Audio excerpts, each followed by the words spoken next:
George, can I ask you a technical question real quick? Yeah, And I'll please. leave you alone.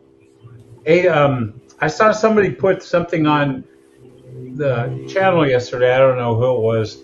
That if we get back into Reservoir, we'll increase the price of drip. Is that true? Yeah, 100%.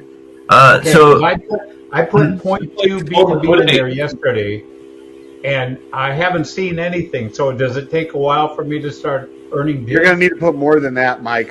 Well, I Dude, know, I know. listen, Mike, I didn't look, say me. listen. He was saying if everybody put money back into Reservoir that's in drip, we will raise the price.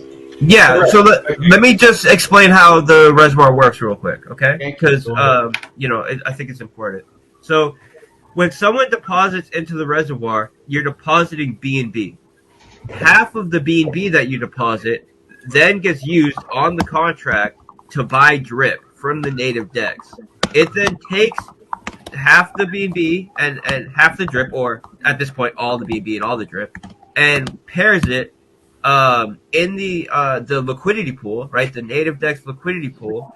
And now when you're in the reservoir, you get 1% of every swap that takes place paid out to you, meaning your share. So if you own 10% of the reservoir, when someone does a swap, there's a 1% liquidity provider fee on that swap, and you'll get 10% of that fee. That fee is paid out to you, or rewards in general in the reservoir are paid out to you in BNB. So when you deposit BNB into the reservoir, half that BNB is used to buy drip, and then there's a tax scheme in the reservoir where at 2% of the so there's a 10% tax when you deposit BNB. 2% of that is permanently locked in the liquidity pool. This creates a higher price floor for drip, a deeper liquidity pool for drip, and helps to create price stability. Right. There's another 3% which gets immediately distributed to people that are already in the reservoir, and the rest of the 10% goes into a vault that pays out its a percentage of its balance every day. Now, this 1% that's taken out of each swap goes into this vault, and what this means is it's a form of time-weighted liquidity provider fees. So, unlike other protocols where you are a liquidity provider, say on PancakeSwap, you provide liquidity.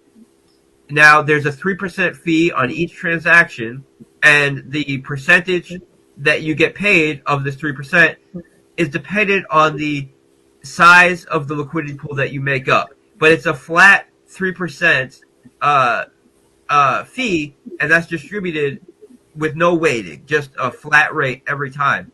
With the reservoir, there's a time weighting element to it. So the longer you're a liquidity provider in the reservoir, the greater a share of this 1% swapping fee that you'll get every time. And this reward is allocated to you in drops, right? Drops are the LP tokens on the DEX. And then when you go to withdraw from the reservoir, it's going to take those drops, it's going to unpair them, giving you drip and BNB, and then it's going to sell those drip to get all BNB and then pay you out in BNB. So it's a system where you deposit BNB and you get rewards in BNB, but due to the tax system, it's always leaving some of that BNB in the liquidity pool no matter what. So when you deposit, you're helping the price, you're helping provide liquidity and stability, and then even when you withdraw, yes, it's going to cause some sell pressure on the price, but due to the tax structure, you're always leaving something in there, right? And at the end of the day, if everybody was to sell and everybody was to go out of the reservoir, there would still be a significant amount of capital in there that's locked in there forever, and that's how you have a price floor, right? And an ever increasing price floor. The more capital that goes in there, the more BNB, when all is said and done, if everybody was to remove it, gets left in there due to the tax structure, and this means a higher price floor every time. So there's a practical floor price to drip that a drip could not go under, and it's due to this these locking mechanics that are locking BNB in there. Gotcha.